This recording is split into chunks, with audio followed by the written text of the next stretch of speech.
Hello students, welcome you all to my YouTube channel. कैसे हैं आप सब? होप सो आप सब बढ़िया होंगे। So students, in our last class मैंने आपको कुछ इंपॉर्टेंट जर्नल एंट्रीज कराई फाइनेंशियल स्टेटमेंट विद एडजस्टमेंट्स में। कुछ इंपॉर्टेंट एंट्रीज बच्चों अभी भी रह गई हैं जो हम आज इस क्लास में कवर अप करेंगे।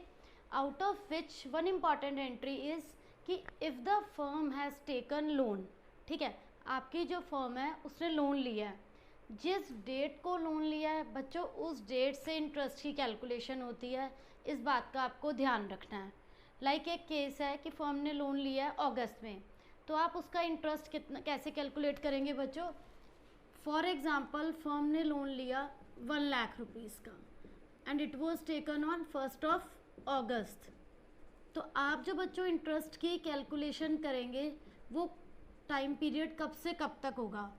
1 अगस्त, मतलब 1 अगस्त से स्टार्ट होकर 31 मार्च तक आपके पास कितने मंथ्स काउंट होंगे? वो 8 months. And the rate of interest is given in question is 2%। Fine. तो ऐसे क्वेश्चन में इसको आप किस टाइप से सॉल्व करेंगे कि अगर फर्म ने 1,00,000 का लोन लिया है, 1,00,000 के लोन पर आपको 2% बच्चों क्या पे करना है? इंटरेस्ट। दैट इज़ ये कितना हो जाएगा बच्चों? 20,000 आपको इंटरेस्ट देना है। नाउ आपको ट्रायल बैलेंस में लोन का अमाउंट गिवन है 1,00,000 का, and one more thing is given, interest on loan, that is 5,000। इसका मतलब क्या है? आप क्या समझेंगे इस ट्रांजैक्शन से कि अगर इंटरेस्ट ऑन लोन यहाँ दे रखा है 5,000, तो इस 5,000 का आप क्या करेंगे? टोटल आपके लोन के इंटरेस्ट की कैलकुलेशन हो रही है बच्चों 20 की, आउट ऑफ विच आप 5,000 अगर डेबिट में गिवन है, दैट मीन्स 20 में से 5 आप बच्चों पे कर चुके हैं, जो हम अगेन अब पे नहीं करेंगे। दैट मीन्स जो रिमेनिंग 5 है आउट ऑफ 20, जो रिमेनिंग 5 है, वी नीड टू पे दैट ओनली। फाइन। तो इसे हम कैसे शो करेंगे बच्चों? P&L के डेबिट में आप इंटरेस्ट है आपका 5,000 and this is outstanding interest के नेम से आप शो करेंगे, एंड 15,000 का अमाउंट, 5,000 आप दे चुके हैं एंड दिस इज आउटस्टैंडिंग।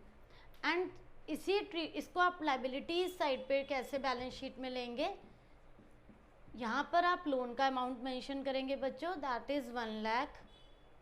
1,00,000 में आप ऐड करेंगे only and only outstanding interest.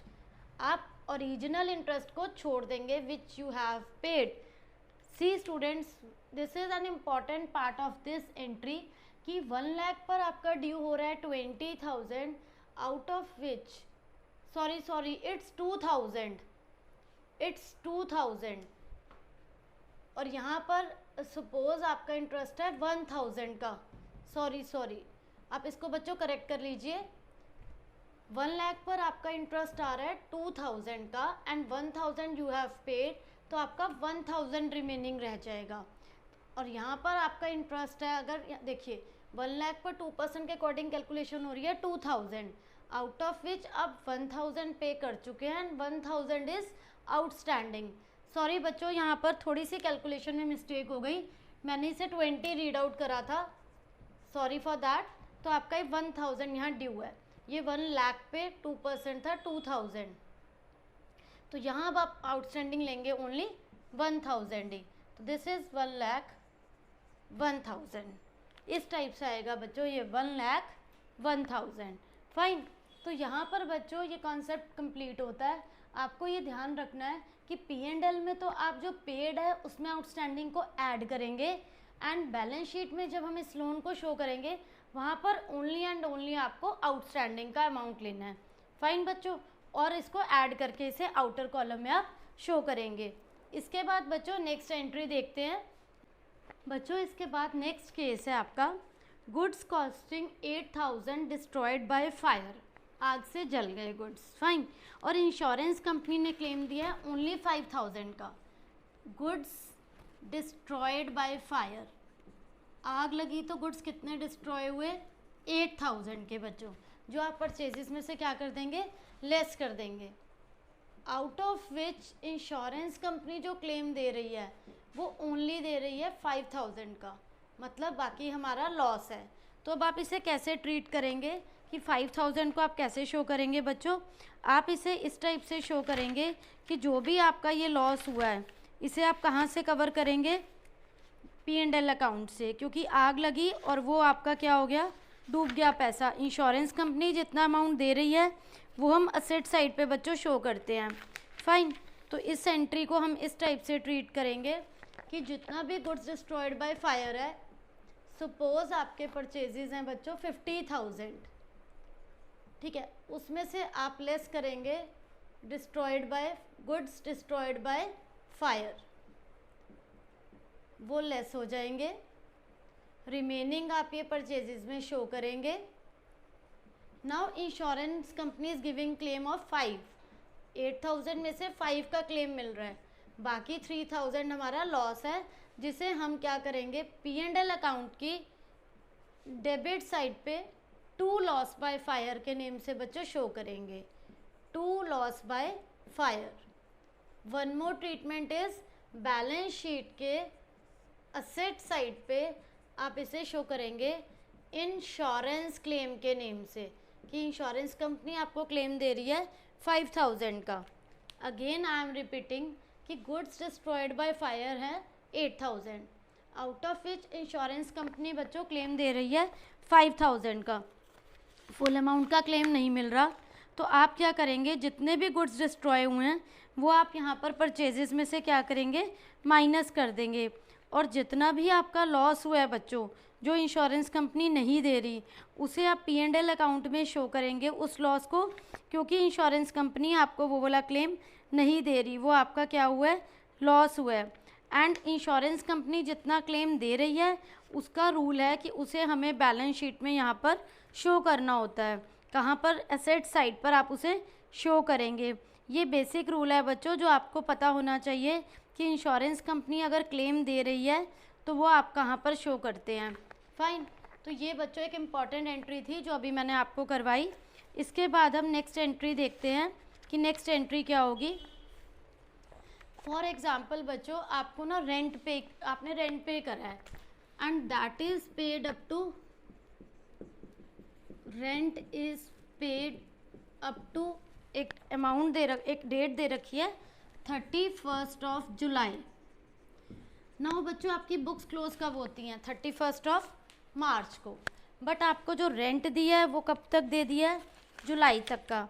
तो यहाँ आपका बच्चों रेंट क्या हो गया? एडवांस चला गया है। तो इसको आप कैसे ट्रीट करेंगे? आपने 2000 का जो रेंट है, यहाँ अमाउंट है बच्चों 2000 रुपीज़ का। अब ये जो रेंट आपने पे कर दिया ये अप टू 31 जुलाई, मतलब पे कब करा आपने? ये 1 अप्रैल को, अगर तो ये टिल 31 जुलाई तक हो गए, अप्रैल मई जून जुलाई, 16 मंथ्स।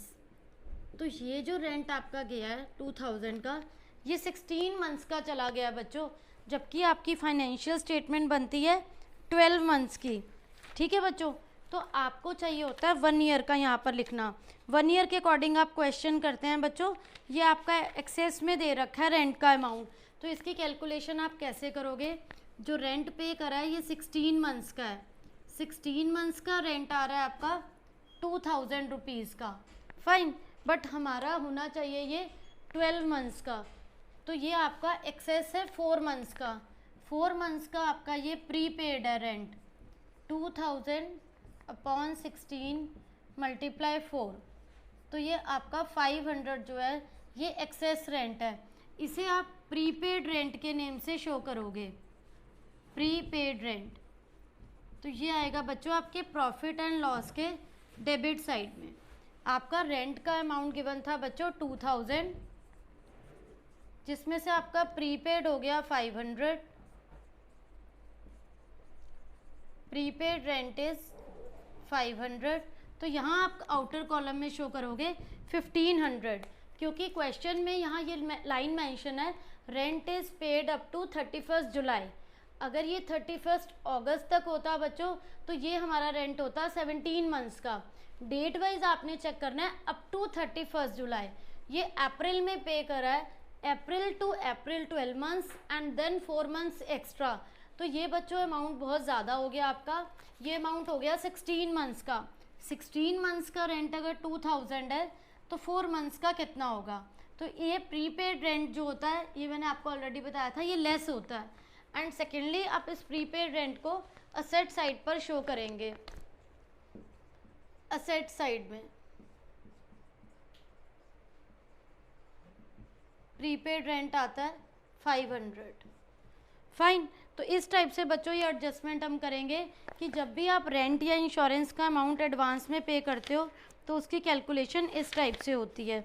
इसके बाद बच्चों एक न्यू एडजस्टमेंट है, गुड्स कॉस्टिंग ₹7000 वर परचेज। हमने गुड्स परचेज करे हैं 7000 के, स्टॉक में भी इंक्लूड करे बट उसकी हमने एंट्री नहीं पास करी। हमने जो गुड्स परचेज करे हैं और उसे हम परचेजेस में लिखना भूल गए, तो अब हम उसकी एंट्री कैसे शो करेंगे ये देखते हैं बच्चों हम कैसे होगा। तो इसके बाद बच्चों नेक्स्ट एंट्री है आपकी कि गुड्स 7000 के आपने परचेज करे और उसे स्टॉक में भी ले लिया, बट आप उसकी एंट्री पास करना भूल गए 7000 के गुड्स की, तो उसको हम कैसे ट्रीट करेंगे? गुड्स कॉस्टिंग 7000 आपने परचेज करे, स्टॉक में भी ले लिए बट आपने उसकी एंट्री पास नहीं करी, तो हम उसकी एंट्री कहाँ पास करेंगे? परचेजेस में हम उसे ऐड ऑन करेंगे बच्चों, और आपके वो क्या हो गए? क्रेडिटर्स इंक्रीज हो गए, तो आप क्रेडिटर्स में भी इंक्रीज करेंगे इसको और परचेजेस में भी ऐड करेंगे, क्योंकि हर एंट्री जितनी भी एडजस्टमेंट एंट्रीज हैं मैंने उन सब एंट्रीज़ का आपको डबल साइडेड इफेक्ट कराया है, कोई भी ऐसी एंट्री नहीं है जो सिंगल साइड आए। तो 2 साइडेड इफेक्ट क्या होगा इसका? आपको क्वेश्चन में परचेजेस गिवन है 20,000, ये गुड्स आपने परचेज करे but no entry was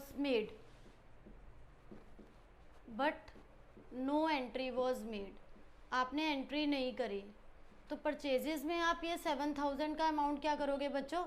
add करोगे कि आपने इनिशियली रिकॉर्ड नहीं करा था, अब आपने स्टॉक कंसीडर कर लिया इस एंट्री को। और सेकेंडली आप इसे कहाँ शो करोगे? ये हमने ट्रेडिंग अकाउंट में शो करा, लाइबिलिटी साइड में बैलेंस शीट में क्रेडिटर्स हैं सपोज आपके 10,000 के, क्रेडिटर्स आपके क्या हो जाएंगे? इंक्रीज हो जाएंगे,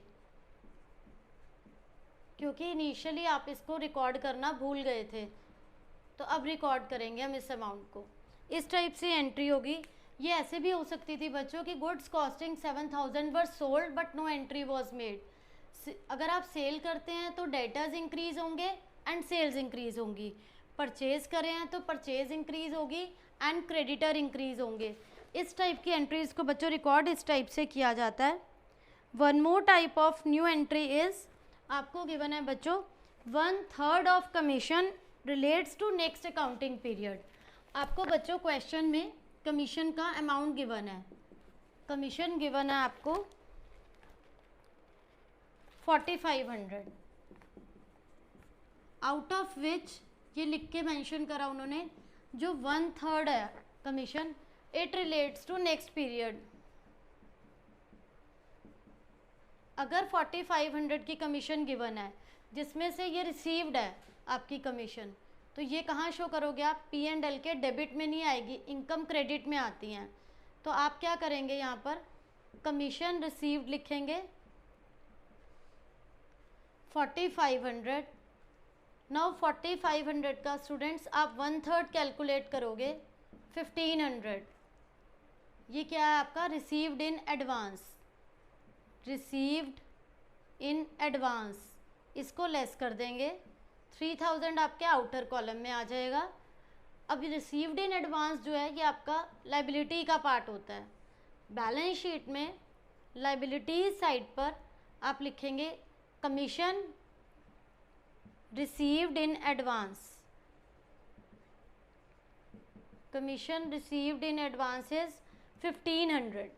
तो टोटल अमाउंट था बच्चों आपका 4500 का, जिस 4500 का 1/3 जो है उन्होंने क्वेश्चन में मेंशन करा है कि वो नेक्स्ट पीरियड का है। नेक्स्ट पीरियड का है मतलब next time period next year का है। तो 4500 का 1/3 आ रहा है बच्चों आपका 1500। जो प्रीपेड है वो आप एडवांस में पे करते हो, रिसीव्ड इन एडवांस आप एडवांस में रिसीव करते हो। तो 4500 में से हम 1500 को लेस करेंगे, ये P&L के क्रेडिट में शो होगा। इसी टाइप से आप बैलेंस शीट में इस रिसीव्ड इन एडवांस को लाइबिलिटी साइड पर शो करेंगे। तो बच्चों होप सो आप सबको ये डिफरेंट एंट्रीज क्लियर हो गई होंगी। मैंने आपको बहुत इंपॉर्टेंट एंट्रीज कराई आज फाइनेंशियल की, तो होप सो बच्चों आप सबको ये क्लियर हो गई होंगी, कोई डाउट नहीं होगा। Still you are having any doubt, please ask in comment section. Thank you.